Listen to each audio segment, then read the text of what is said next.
Seguimos esta noche en Minuto 1, marcando el punto de encuentro con la realidad. Enseguida vamos a venir con el debate político, enseguida te vamos a contar un informe realmente muy impactante sobre cómo están endeudadas las familias en la ciudad de Buenos Aires, en el primer cordón bonaerense, producto de la crisis.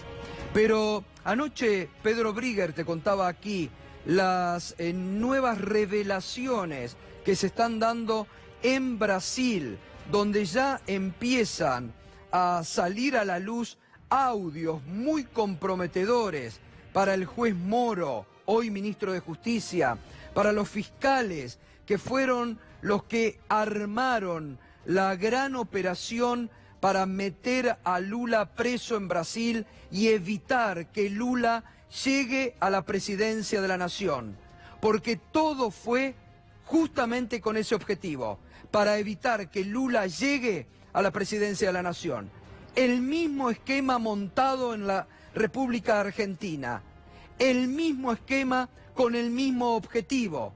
Pero claro, aquí la expresidenta Cristina Kirchner se les anticipó a la jugada que tenían preparada para el mes de septiembre, si era candidata presidencial, de meterla presa sobre el final, y no fue candidata y Alberto Fernández ha sido nominado. En Brasil lo metieron preso a Lula, producto de lo que está saliendo a la luz, el entramado preparado por Moro y los fiscales. Y mire, en las últimas horas, el fiscal general Dallagnol, que era el que actuaba con Moro para todo, se conoce este audio referido a un tema que les preocupaba muchísimo y que era la posibilidad de que Lula, ya preso, dé una entrevista desde la cárcel que podría haber influido en el resultado electoral. ¿Y cómo hacen todo para evitar censurar esa entrevista? Audio que se conoce y que lo ponemos en el aire. O Fux deu uma liminar suspendendo a decisão do Lewandowski, que autorizava a entrevista, dizendo que vai ter que esperar a decisão do plenário. Agora não vamos alardear isso aí, não vamos falar para ninguém, vamos ficar quieto para evitar a divulgação o quanto for possível, porque quanto antes divulgar isso, antes vai ter recurso do outro lado, antes isso aí vai para plenário. Então, quanto assim, o pessoal pediu para a gente não comentar aí publicamente e deixar que a notícia surja por outros canais para evitar precipitar recurso de quem tem uma posição contrária à nossa. Mas a notícia é boa para terminar bem a semana, depois de tantas coisas ruins, e começar bem o final de semana. Abraços, falou. Es lo que ahora se ha revelado en Brasil como parte de la estrategia de una vez ya preso Lula de censurarlo. Era el fiscal general hablando en su grupo de WhatsApp con los demás fiscales, pidiéndoles que la noticia sobre esa resolución no se conozca, que se pueda estirar, porque si no de la otra parte, es decir, la parte de Lula, iban a poder apelar y eso iba entonces a causar una amplificación de la noticia, que era lo que no evitaban. Fíjese hasta qué punto han manipulado en Brasil. No solamente metieron preso a un adversario político para evitar que llegue a la presidencia, sino también que buscaban censurarle la posibilidad de hablar para evitar que la palabra de Lula en el medio de la campaña pueda influir positivamente sobre los votantes del Partido de los Trabajadores. Digo, siempre hay que tener presente, y vamos a seguir porque hay nuevas revelaciones, siempre hay que tener presente lo que pasó en Brasil, porque es lo que ha pasado y lo que está pasando en la Argentina, lo que está saliendo a la luz con el D'Alessio Gay, el armado de causas, con un solo objetivo: eliminar adversarios políticos por la justicia adicta. Muy bien, lo vamos a seguir mañana cuando esté también Pedro Brigger aquí. Recién, y ahora lo vamos a hablar con Matías Barroetaveña, realmente muy dramática la situación que viven muchas familias hoy en la República Argentina. Día a día, lo comentamos aquí, familias que no llegan a fin de mes, familias que tienen que, muchos, sobre todo jóvenes, volver a la casa de sus viejos, familias que tienen que volver a complementarse para poder pagar un alquiler. Y este trabajo que ha sido realizado y dirigido por Matías Barroetaveña, que esta noche nos acompaña y que va a ampliar, mire lo que desnuda, la triste realidad que desnuda en la Argentina de hoy. Le preguntan el Centro de Estudios Metropolitanos, ¿qué tan endeudado está? Algo endeudado, 31%, muy endeudado, 26%, no estoy endeudado, 39%, no sabe, 4%. Es decir, el 57% de los consultados está endeudado. 57%. Respecto al año pasado, tiene más deudas el 45%. 45% tiene más deudas respecto al año pasado. Muchas más deudas, 36%. Vaya sumando, 45 más 36. No sabe 4, mucho menos deudas 4, menos deudas 11%. El 81% está mucho más endeudado que el año pasado.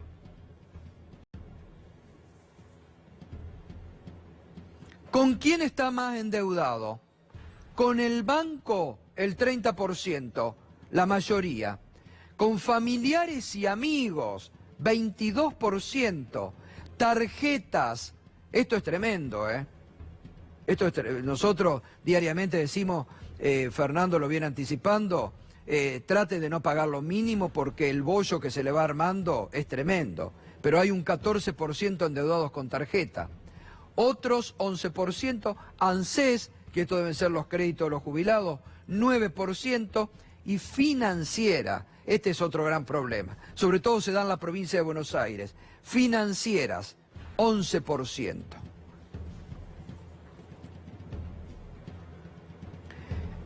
El dinero de la deuda lo destinó a gastos diarios, esto es lo tremendo. Mire para qué se endeudan, muchos para comer, muchos para comer. El dinero de la deuda lo destinó a gastos diarios 54%. Comprar casa o auto, 4% mínimo. Electrodomésticos, 6%. Para reparar la casa, 8%. Para pagar servicios, 14%. No sabe, 4%. 54% más servicios, 68% para pagar gastos corrientes, para pagar gastos de la casa. Matías Barroetaveña, una línea y después vamos a profundizar para ponernos en contexto y después profundizamos sobre esto. Sí, bueno, además de el dato que desnuda, bueno, que se asocia al resto, ¿no? Que es la caída de los ingresos y la subida de los egresos y por lo tanto la deuda es como un mecanismo para poder intentar sobrevivir en una solución definitiva que no llega. Por otro lado, lo que recién mencionabas, está la voluntad del gobierno de que se endeuden jubilados, aquellos que tienen la asignación por hijo. Estamos hablando de una suma de alrededor de 80.000 millones de pesos a más de 2.200.000 personas que cobran del Estado, que a veces aparecen ahí como endeudados con un banco y a veces con ANSES, pero es dinero que el Estado hoy, en época electoral, está poniendo en el bolsillo de aquellos que más necesitan, pero que después se los va a descontar a tasas que son superiores a la inflación. Claro. Y en esto también, Fernando, lo que venimos hablando, las deudas, sobre todo con las tarjetas de crédito, que es tremendo y cómo van creciendo, ¿no? Sí, vos sabés que se duplicó la incobrabilidad de las tarjetas de crédito en el último año. Es muy bajo en todo el sistema porque era muy bajo antes las deudas incobrables que tenía el sistema financiero, pero se duplicó en un año, lo cual te indica que las familias ya están en un punto donde no tienen capacidad de hacer frente a las deudas que han tomado, y es cuando saltan del sistema financiero formal al sistema financiero informal, especialmente a todo lo que tiene que ver con esos créditos a sola firma, que es donde pagan más intereses y donde terminan siendo generalmente víctimas de algunos abusos que no están ni siquiera regulados por el Banco Central, así que es lo peor de lo peor. Pero estaba repasando, 18% de todas las deudas están destinadas a financiar un gasto que tiene lógica, comprar una casa, un auto, un electrodoméstico, reparar la propiedad, 18%. El resto significa que el resto es crédito que se tomó o para pagar deudas que ya venían retrasando o para vivir el día a día, lo cual hace que sea muy difícil para estas familias salir de la situación de endeudamiento. Claro, tremendo. Bueno, ahora lo vamos a ampliar. Hay otros datos que, como siempre, realizan, que nos acerca a la cotidianeidad, a la realidad que el gobierno muchas veces quiere ignorar. Juan Amorín, vamos nuevamente a escena. Sí, salimos. Yo estoy todo el día ahí.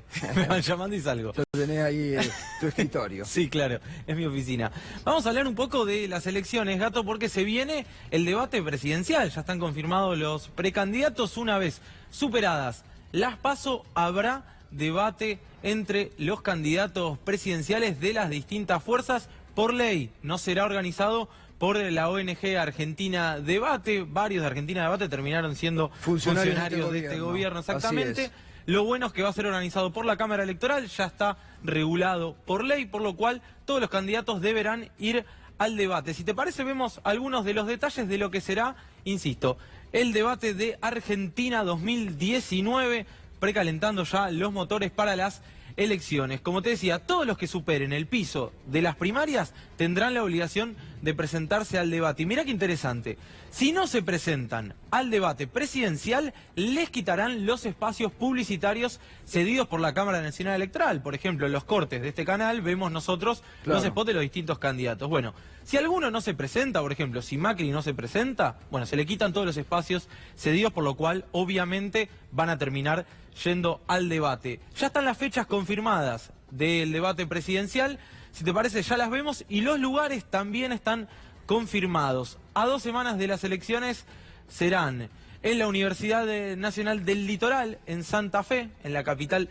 santafesina, y una semana después será en la Facultad de Derecho. Si llegara a haber balotaje, habrá también un tercer debate presidencial entre los dos candidatos que lleguen a la segunda vuelta, y será en la ciudad de Buenos Aires. Habrá 4 temas por debate. La idea es que los temas no se repitan, ¿sí? Que en un debate se discutan 4 temas y al siguiente debate otros 4 para no ver lo mismo en Santa Fe y después en la ciudad de Buenos Aires. Los posibles ejes son economía, calidad institucional, educación, salud, seguridad, hasta acá los ya conocidos. Y ojo, porque se puede sumar políticas de género, me contaban algunos de los organizadores esta tarde. Además, mirá qué interesante esto, y mirá si en una de esas se lo hubieran hecho al presidente Mauricio Macri en su momento. Se está barajando la posibilidad de que tengan que firmar todos los candidatos un acta de compromiso con las propuestas que hacen, para que no pase lo que vimos ayer.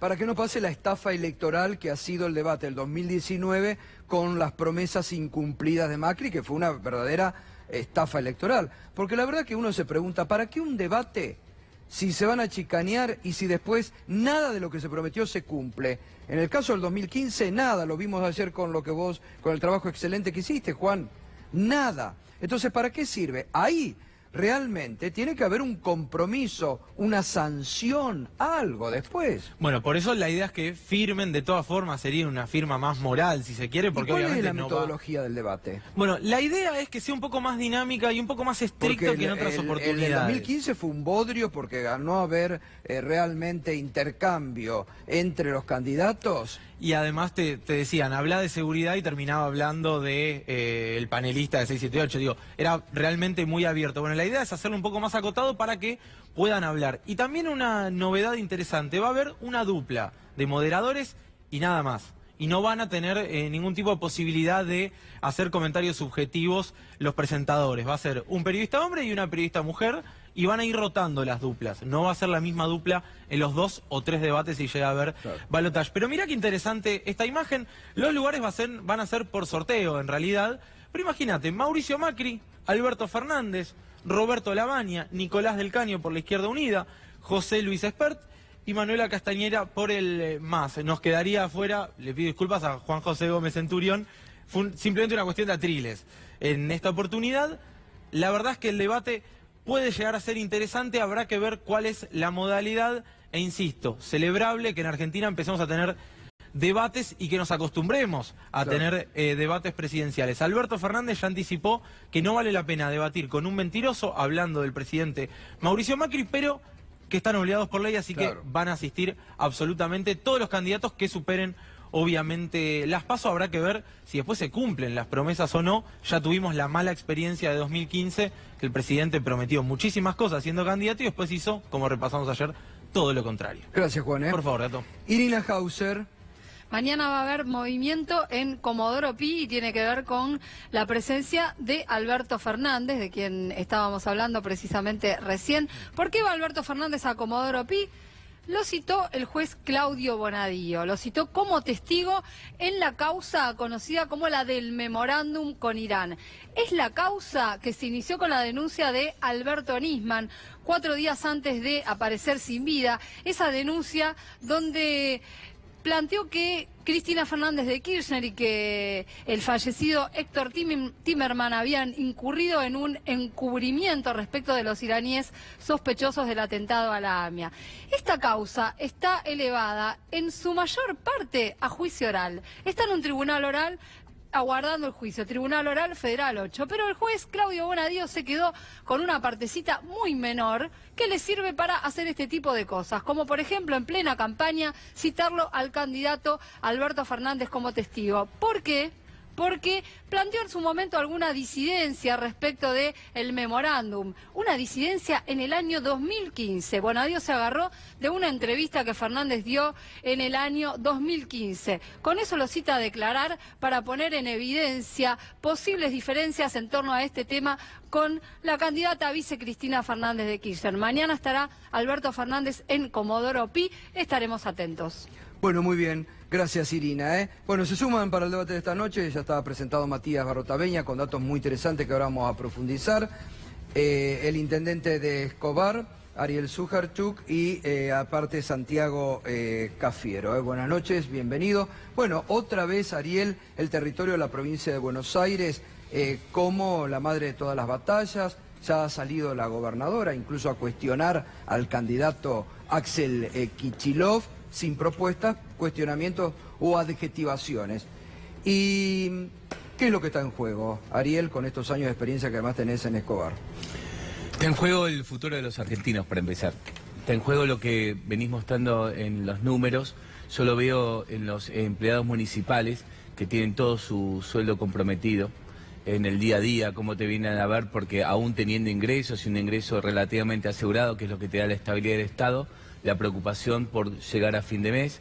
Lo veo en la demanda social espontánea que no para de crecer. Y por primera vez, desde que soy intendente, este año tengo más cantidad de comercios que piden el cese de habilitación por cierre que nuevas aperturas por sucursales o nuevos negocios. O sea, hay un descenso acelerado de la actividad comercial y la industrial que ya viene cayendo en todos lados y por supuesto también en el partido de Escobar. Que se repite en todo el país. A ver, 4 años de Macri, él habla, las bases están, no sé qué es base, la base de Norteamérica, las bases de las fuerzas aéreas que le dejan además invadir nuestro territorio y nuestra soberanía nacional. En el Día de la Independencia, escuchar el discurso del presidente, además de las burradas históricas que tienen, porque además no sabe ni siquiera leer, es repensar realmente la lucha sobre la soberanía. Acordate que en el texto fundacional iba a ser independientes de España y finalmente se puso de cualquier otra fuerza extranjera para no terminar siendo dependientes de los ingleses, de los portugueses en aquel entonces. Hoy podemos ser dependientes del ALCA o de la Unión Europea o de cualquier lugar en el cual nos entreguemos de pies y manos o del Fondo Monetario, pero esto que no tiene que ver con el deseo no de internacionalizar nuestra economía, sino tiene que ver con la dignidad, con la independencia económica para tener soberanía política. Hoy defender la argentinidad es tener defensa de nuestros valores nacionales, de nuestras ideas como nación y como patria, tener un sentimiento patriótico, no pensar que lo mejor está afuera y creer que el mundo nos mira, sino tener una mirada propia sobre nosotros, una mirada de dignidad. ¿Por qué la provincia de Buenos Aires y por qué este ataque? Porque también ataca a la juventud. Mira, en los años 70 atacaron a la JP, en los 80 a la coordinadora, y ahora atacan a la juventud que responde a nuestro espacio político. La verdad, yo te voy a ser sincero, y no quiero quedar mal con mi espacio político, esperaba más de Vidal. No me imaginaba a Vidal siendo la líder de una campaña de desprestigio. Creía que la gobernadora iba a defender, bueno, su gobierno como es su tarea, salir a hacer campaña, pero que no, están tan carentes de ideas, es tan difícil para ellos venir a explicar lo que no hicieron, o los desastres que mejor dicho hicieron en nación y provincia, y lo que además Vidal no puede explicar por qué nuestra provincia, la provincia de Buenos Aires, es la única que perdió en el concierto de provincias de la nación. Hoy, en el Día de la Independencia, que nos explica a los bonaerenses por qué cuando hubo los acuerdos presupuestarios, el conjunto de las provincias lograron hacer buenos acuerdos, sin embargo, Buenos Aires, por su responsabilidad y por seguir los mandatos de Mauricio Macri, perdió miles de millones de pesos en desmedro de todos nuestros habitantes. Santiago, es muy interesante no solamente para el análisis de la campaña, de lo que ha comenzado el discurso, porque el gobierno una y otra vez quiere llevar todo al pasado y se niega a debatir el presente y el futuro por parte de lo que dice Ariel, ¿no? No tiene elementos. Sin embargo, ahí es muy interesante porque, bueno, el otro día hasta Marcos Peña salió públicamente a decir, ¿dónde está Cristina Kirchner? Cuando Alberto Fernández es el que todos los días les está marcando la cancha de los temas del presente y del futuro, ¿no? Digo, es como que el gobierno no tiene un discurso de propuesta o esperanzador para el futuro. No, y tampoco puede explicar el presente. Claro. Esa es la realidad, ¿no? Un poco los datos que traía Matías anteriormente son parte, o la realidad que describía Ariel de su distrito, son parte de lo que uno ve cotidianamente, ¿no?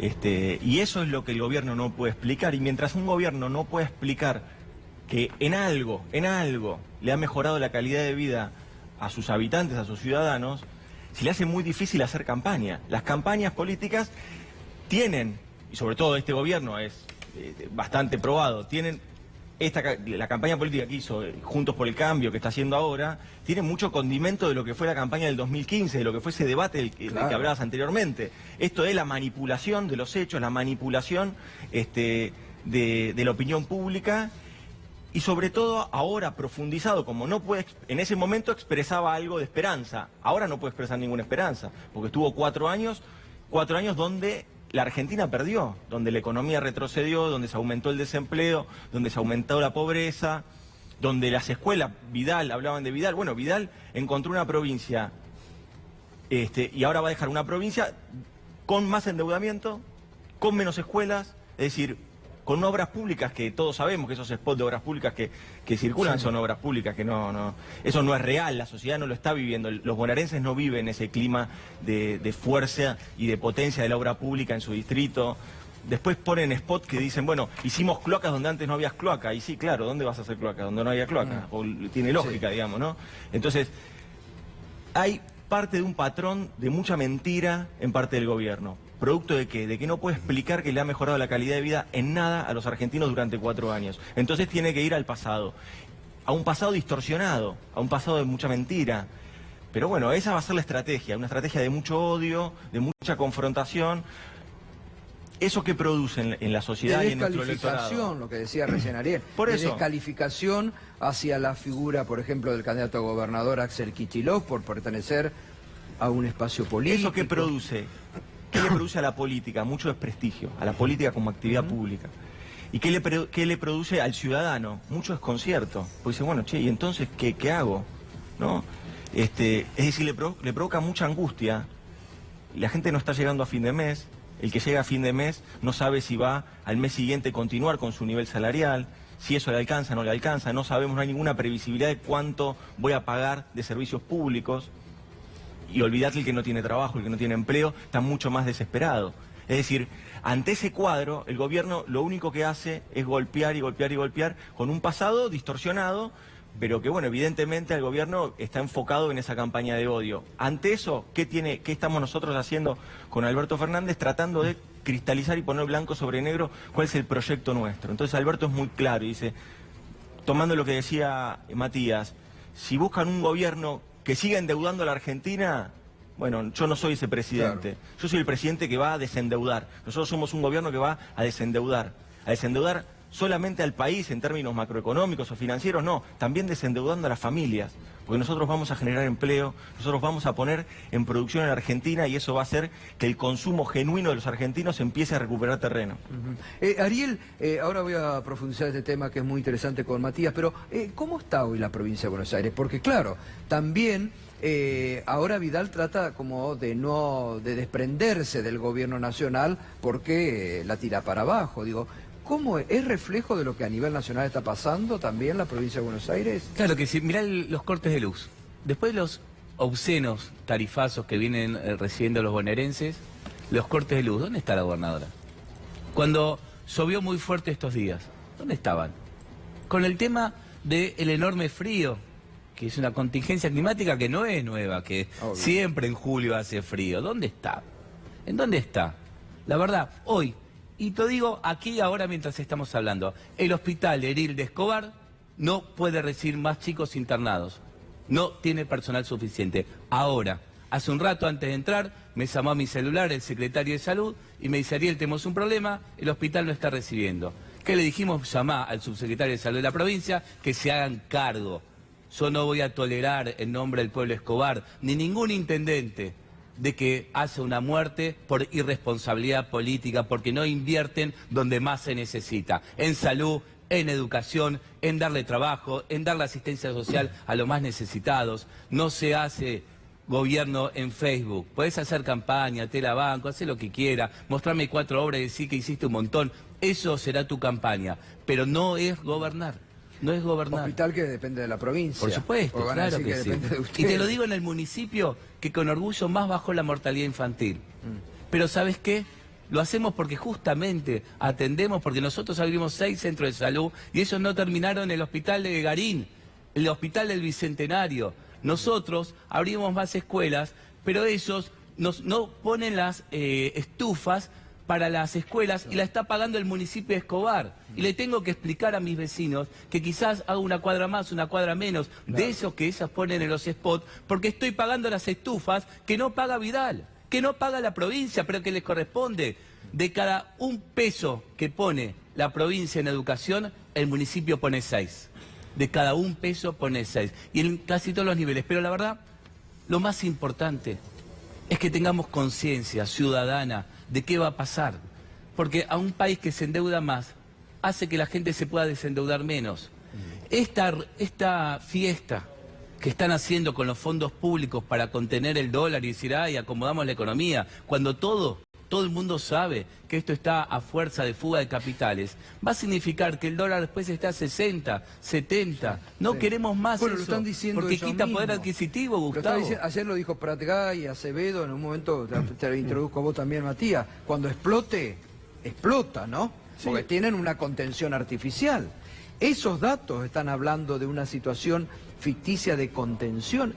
Son demoledores, ¿eh? No, pero además, como siempre, ¿no? Nosotros hacemos estudios en una ciudad que tiene 15 millones de habitantes, ¿no? Con el conurbano. Y las grandes desigualdades que hay. Porque además en la Argentina ser pobre sale más caro. Es decir, Ciudad el pobre... que aparte tiene el PBI más mejor de la Argentina. Claro, la ciudad de ¿no? Buenos Aires, el censo de personas en situación de calle, ¿no? Acaba de organizaciones sociales y la Defensoría de demostrar que el número de 1000 personas era falso, que hay 7240 personas, de las cuales 800 son chicos que están en la calle en la ciudad de Buenos Aires.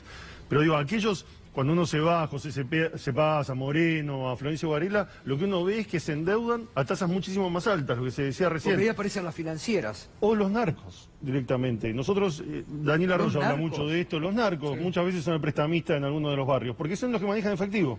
Y eso no solo tienen crédito, o sea, tasas más altas, sino que se entra en una mafia muy peligrosa. Pero por eso yo creo que lo que hay que ver, porque uno puede decir, bueno, todos los estudios demuestran que crece el desempleo, no se pueden pagar las tarifas, bueno, ¿por qué no es el 2001, no? Bueno, no es el 2001 porque sucedió el gobierno anterior, ¿no? Porque existe la asignación por hijo, porque existen la moratoria jubilatoria, pero además porque en el 2001 el 20% eran desocupados, cuando se fue el gobierno anterior lo dejó en el 5,9.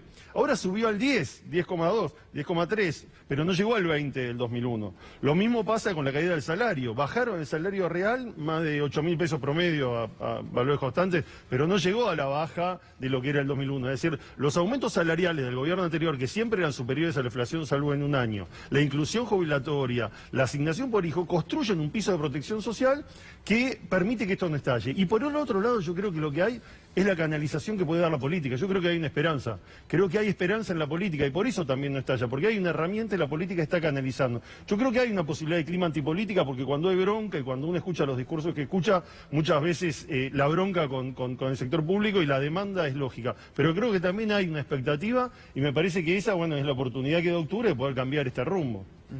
Ahora, ahí donde ustedes hacen cuando indagan a la gente, ¿no? ¿Qué otras situaciones así? Porque muchas son situaciones desesperantes, ¿no? Que hoy casi el 80% esté endeudado, es una situación desesperante. Además lo que señalabas para gastos corrientes, ¿no? Nosotros en todos los estudios hemos visto como las ¿Se endeuda personas... la gente para pagar servicios? Claro, porque, a ver, ya en otros estudios te lo hemos contado. Dejan de comprar ropa, dejan de comprar útiles, bajan la cantidad de remedios, salen de la prepaga más de 150.000 en la ciudad de Buenos Aires, sacan a los chicos del colegio privado, ya restringen todos los gastos y del otro lado le siguen aumentando las tarifas, le siguen aumentando los impuestos municipales en la provincia de Buenos Aires, lo que crecen los impuestos y en la ciudad de Buenos Aires son tasas altísimas, le bajan el salario o se pierde un ingreso. Las parejas jóvenes, 25% de las mujeres de menos de 29 años están desocupadas. Entonces se van ahogando y intentan llegar a través del crédito. Pero como todos sabemos, cuando uno se endeuda, pierde independencia y se va complicando cada vez más el futuro. Y después pasa lo que pasa, terminan perdiendo la casa y terminan en la calle. La verdad que es una situación que es muy preocupante y que si el Estado no actúa rápidamente de verdad y no con spots publicitarios, bueno, esperemos que la política canalice, pero no me quiero imaginar 4 años profundizando este camino, ¿no? Ahora, Santiago, ahí va la pregunta, está bueno esto. ¿Cómo complementan desde el discurso de estos datos de la realidad tremendo? Esta es la realidad, no los spots que te vende el gobierno todos los días. Totalmente. O esta es la realidad frente a lo que te dice el gobierno, no, pero ¿no ves que dominamos el dólar? ¿No ves que estaba el dólar planchado con tasa de 70%? ¿Cómo haces desde un discurso político en la campaña para contrarrestar el relato de los medios, del gobierno? Tenemos paz cambiaria frente a esta durísima realidad que es la que está por explotar. Mira, Alberto está recorriendo las provincias, está recorriendo la Argentina, estuvo ahora el lunes y el martes recorriendo, o sea, y hoy recorriendo la provincia de Buenos Aires, haciendo Mar del Plata, la zona costera, Necochea, cristalizando también parte de la ampliación de nuestro frente político. Entonces está Kicillof, está Massa, está él, coincidiendo en un acto, una actividad pública por el 9 de julio, ahí en la ciudad de Necochea. Y todo lo que se recoge ahí es justamente lo contrario a lo que el gobierno trata de poner en la manipulación que hace con los spots de campaña. El gobierno que te dice, esto no es relato, esto es realidad, este asfalto es realidad, esta obra es realidad. Como decía Ariel, son obras mínimas, digamos, que lógicamente el gobierno tiene que hacer, tiene presupuesto para hacerlo. Y presupuesto que lo ha recortado, acordémonos, los 30.000 millones que tuvo que recortar el gobierno en obras públicas, ¿no? Ahora, también la realidad es esa, y es la realidad que nosotros vemos con Alberto. ¿Cuál es la otra realidad? Los 120.000 telegramas de despido de los trabajadores de la industria desde que Macri es presidente. Eso es la realidad. Esos telegramas de despido son la realidad. Las tarifas impagables, esa es la realidad. Contra esa campaña, que es la realidad, el gobierno no puede hacer nada, no puede construir un relato y no puede tergiversar los datos como se le antoja. Porque más allá de estar bombardeados por spot de campañas muy creativos, con artilugios de marketing o de publicidad, uno después tiene que llegar a su casa a la noche y tiene que mirar a los ojos a su familia y con mucha angustia tiene que pensar cómo llega a fin de mes, si tiene empleo, si preocupado porque un hijo no consigue trabajo, preocupado porque en el aula de sus hijos no hay estufa y no hay calefacción. ¿Cómo resuelve esos problemas cotidianos? El gobierno nada habla de esto. El gobierno nada habla de esto porque ha profundizado problemas que existían en la Argentina, que no teníamos todo resuelto, pero que estábamos en una senda de poder resolverlos. Este gobierno lo interrumpió, y lo que hizo fue profundizar todos los problemas que teníamos en el país. Y los profundizó a tal punto que el país está más endeudado, el déficit fiscal, no el primario, pero sí el financiero, con toda la bola del ELIC, con toda la bola de financiamiento externo que tenemos, se ha profundizado, se ha duplicado. Estamos en una situación muy, muy compleja. Y nosotros tenemos que, desde la candidatura de Alberto Fernández, con Cristina Fernández de Kirchner, despertar esa esperanza de que desde la política nosotros vamos a poder salir adelante. Y es desde ahí. Ahí está, desde la política, ¿no? Hacemos una pausa, está muy interesante. Ahora vamos a volver con Ariel Sujarchuk también, porque ellos tienen el día a día para hablar sobre el tema social en la provincia de Buenos Aires. Pausa y volvemos.